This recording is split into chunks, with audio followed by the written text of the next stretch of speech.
The drama, the struggle, the victory. This video is all about my entrepreneurial and musical story or journey up until today. Because today my violin studio is 15 years old and I am even older. So let's do just a chatty video in which I talk you through how it all went, because I did a poll how I should celebrate, and most of you voted for a video with my story. So here you go. And by the way, another option in the poll was the 15% discount on all my courses. And I will give that in the description. It's valid for the next 10 days or so. And so you can shop and buy yourself a nice violin course if you so wish. And now let's start at maybe the very beginning. When I started playing the violin, I started playing the violin at 8 years old, actually on my 8th birthday. And before that I was in a group lesson for general music lessons, and it was horrible because I was bullied about everywhere where there were other kids. So I hated it, and there were of those plastic recorders, and my ears still hurt when I think about them. So that was horrible. And but I really fell in love with the violin, and so I was so happy that my parents put me on violin lessons. And yeah, that went quite well. Sometimes people think that I'm extremely talented or some kind of prodigy. Well, I was not. I was just a normal, hardworking violin student, and that's about it. And what I instantly knew in my first couple of violin lessons is I want to be a violin teacher. I never thought about going on stage or becoming a concert violinist. I just was there and I saw the teacher. I was so impressed by their beautiful sound and also by the way they worked. They were just sitting there, relaxed, teaching, and with nice students and with other nerdy girls like me. And that was, I wanted to be a violin teacher from them. And I also wanted to be a trauma surgeon and a businesswoman, by the way. So, well, the last I became sort of, and well, maybe it's a good thing that I didn't become the second one. Sadly, I'm not saving lives now. So that was how I started, and after that, nothing much special happened. But my parents really encouraged me to do education with which you can get a job. And conservatory isn't really the first choice. So I went on to study first a Bachelor of Science in accounting and auditing, and a Master of Science in controlling. But when I was in my first or second year of accountancy, I also enrolled in a sort of part-time conservatory at the time. I believe they don't exist anymore. But you can get certificates for all the topics, and you can do all the exams, but you can do it at your own pace, so to say. So you don't have to be in the pressure cooker conservatory thing, but you can still get your Bachelor of Music, which I did later on.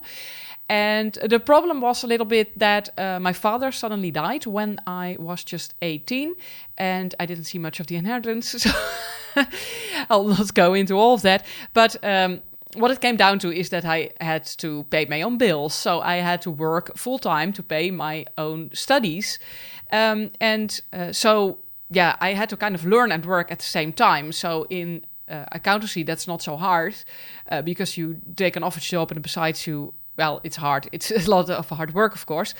But in violin, well, even graduate people aren't making ends meet. So that's where my teaching career started, because very early in my education, and they advised against it, you should be in the third or fourth year or whatever before you start taking on paying students.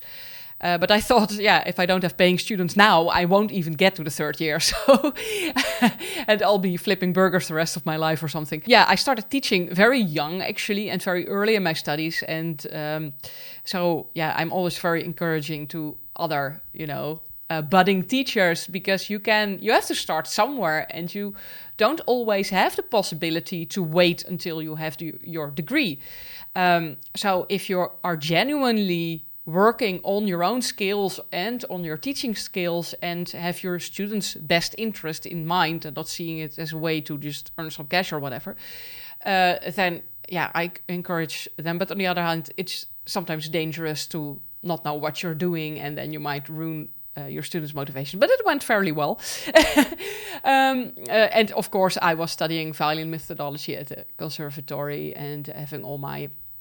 it was also nice because I could ask my teachers things. Now, when did the business start? That's actually then.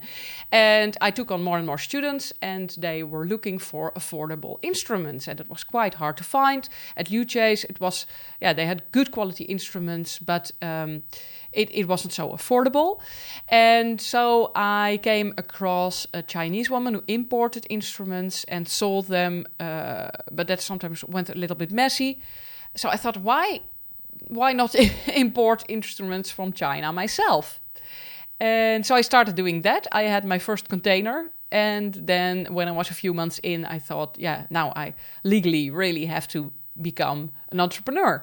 So I registered at the Chamber of Commerce and got all the taxes set up and stuff, which I still regret, by the way. And then it was a real business, but I still did it from my own little apartment where I lived alone with my cat. And my friends really didn't took it seriously because I was studying at Nyenrode Business University, which is, one of the best in Europe. And I was slowly leaving that career path. I finished my master, but I was actually working as a violin teacher when I finished the master. And so everybody thought it was such a waste and blah, blah, blah. But I really felt called to make the violin my profession. And in a way, the business and violin combination worked quite well for me because I soon had a thriving business. And at the same Chamber of Commerce, I won the Entrepreneur of the Year award, which was really, really special. But I do remember, it's horribly heavy. I'm going to put it away again. At the time that I won that award, I was totally miserable. The business was growing very fast, but that's also a challenge. And I hardly couldn't study in my home because I had a neighbor who was very mad and very aggressive about me playing the violin. So that all went a little extreme. I ended up having a van for my business, and I ended up studying in that van. So just besides the street, I was parked and I was studying there because I didn't really have a place to study. At the time, the business wasn't located somewhere where I could really... It was a business center, so I couldn't really play all the time. So it was already enough that I was doing the business and the lessons and that kind of stuff. So it took some time before I finally found a space where I could actually study unlimited and receive more students and put a piano down and that kind of stuff. So that all happened. In the meantime, I was still studying. So I first finished the Master of Science at Nyenrode in business controlling because I started those studies first. And then I was building the business and working really hard. So I remember the night before I got that reward, I didn't even sleep. I was so stressed. I was working round the clock, like 7 days a week, 12 hours a day. And I was actually miserable when I got that award. So it was really double that on one hand, I was successful in the eyes of so many people. But on the other side, I was really completely miserable. I didn't have a private life. I was quite lonely. I just, had all the fuss with the neighbor and stuff. Yeah, so that was a bit weird. And a few years after winning the award, actually the business went almost bankrupt because it was growing so fast. I had a cash flow problem. Growth costs money. It sounds really weird. But you have to get a lot of stock and you have to pay a lot of money in advance to keep the business growing. And so that went really wrong. And I had hired some people who damaged the business a lot, maybe because I didn't have time to guide them properly or select them properly. So a lot of things went terribly wrong, actually. I almost went to, I could always get, good position as a financial analyst or a business controller or something like that. But I kept on going, and I was always fascinated by online courses. Of course, for the obvious reason, because I was working so terribly hard.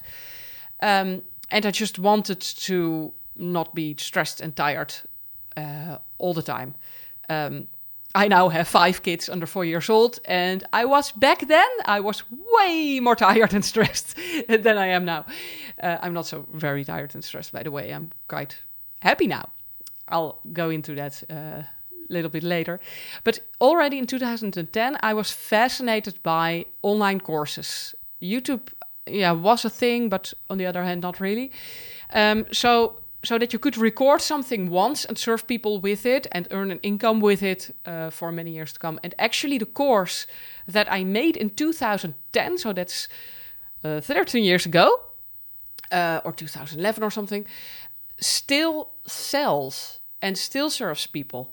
And that's what I love. So that really fascinated me. And certainly in 2013, when the shop was going so bad, I also was kind of tired of working in the shop. And then I decided to really go for YouTube. And that's in 2013 was when I actually founded Violin Lounge, because before the business was called Zlata Strijkinstrumenten, which is Zlata, my first name, both instruments. So it was the violin studio, which was also growing. In the end, I was teaching myself, but I had also 3 teachers working for me and teaching for me.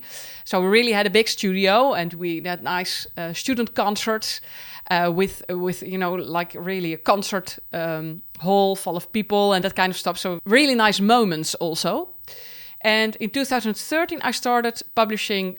In the beginning, I believe it was at least 1 video a week, or sometimes even 3 videos a week, because I heard some kind of guru say that you have to make your first 100 videos and that after that it starts to roll. So I quickly wanted those 100 videos. A few months later, in September, I launched my first English online course, which was Violin Lounge Basics. Maybe some of you guys still know it, because the course in 2010 was a Dutch course. So that's when I went full in on YouTube, because I didn't want that life of constantly. I was successful as earning good money and building a good name, but I was really stressed and overwhelmed and unhappy also. And I didn't know that back then. I'm quite introverted, and that doesn't mean that I don't talk easily. Introverted means, in essence, that interaction with people, even if you love them and if you enjoy it very much, costs you energy, it drains you energetically. So even if I have a very nice evening with friends and I love it, it still drains my energy, and my energy gets replenished when I'm alone or in a safe circle. And I consider, for example, my husband and my kids my safe circle.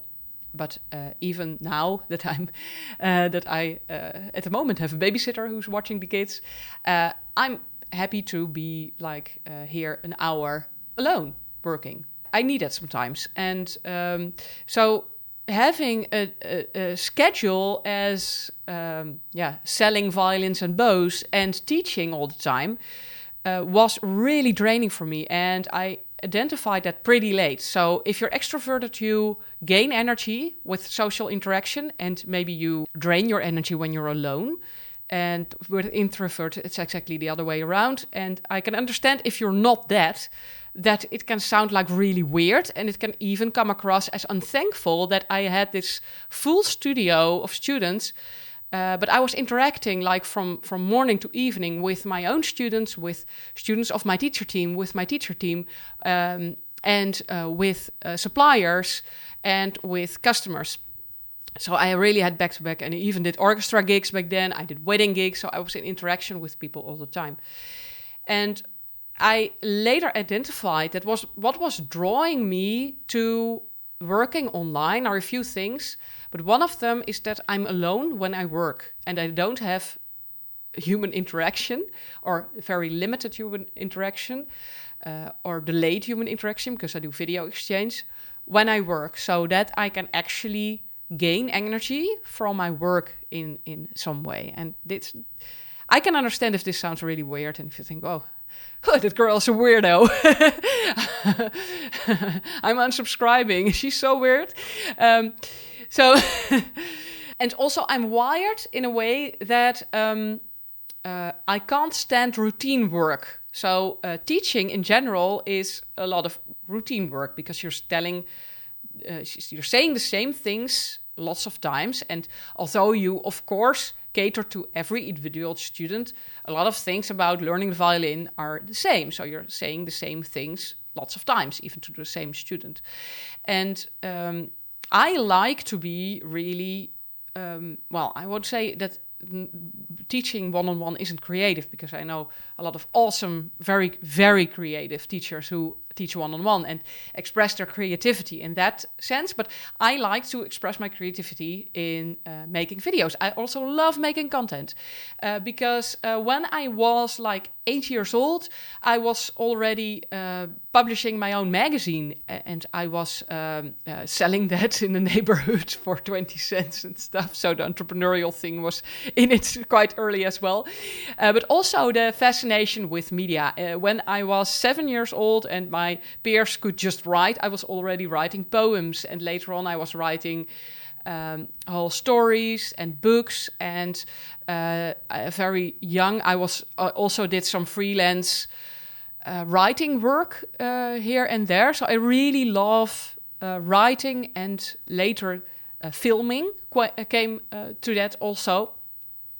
But you know, in the age of the dinosaurs when I was young, then it was a little bit harder to. Now you can do with an iPhone, you can already make amazing videos actually. But back then, you really had to have like really expensive camera gear if you wanted to make anything decent. So I was working with that, but I also started YouTube just because I like making videos. I like making content. I like writing articles. You might know that you can find articles on my website, violinlounge.com. And I even like the artistic aspect of, you know, working with video and improving things, working with the light. My father was an art teacher, so I might have inherited that preference a little bit. But I never dared to go full-time with Violin Lounge. So I started in 2013, but it was a side gig.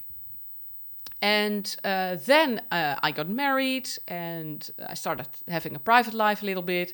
And in 2019, I was pregnant with twins, with Louise and Victor, so my first kids. And I was always saying, I want to go full-time with this Violin Lounge thing. I love it so much. And I was tired of the work in the shop. I was tired of working as one-on-one teacher, but I didn't dare to quit it because, you know, you are looked upon very weird if you quit something you're so successful in. If you quit a business that earns you the Entrepreneur of the Year award by the Chamber of Commerce, why would you quit that?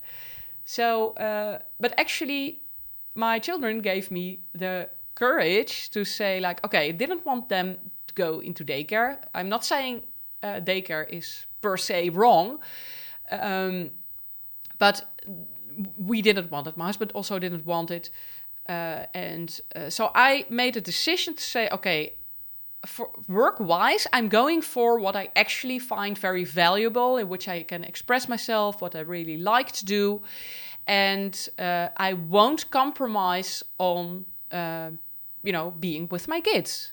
I can work all my life, but I only have small children for a limited season of my life, so to say. And I'm not judging anyone who makes different decisions, okay? This was just how I looked at it and what I wanted. So that's when I actually went full-time. And I didn't expect much from it, because first I went on maternity leave, and I didn't really know how that would work to work from home with kids around, with babies around. But it surprised to me that it actually worked, for me at least, It's not saying it works for everyone.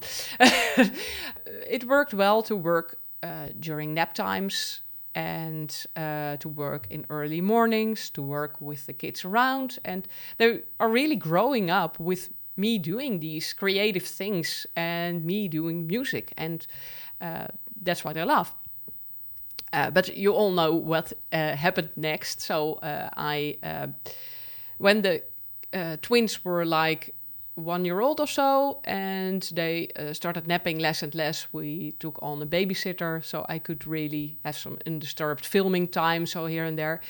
And it's actually, for me, goes quite naturally. And the fun thing was, in the past years, so I had 5 babies in 3.5 years, so we had 2 sets of twins. So first Louise and Victor, 1.5 years later little Tristan, and 4 months ago Isabella and Katarina. Every time it went through times that I could work a little bit more, a little bit less, and that kind of things. And the interesting thing was that every time I chose for family, every time the business took off for some reason.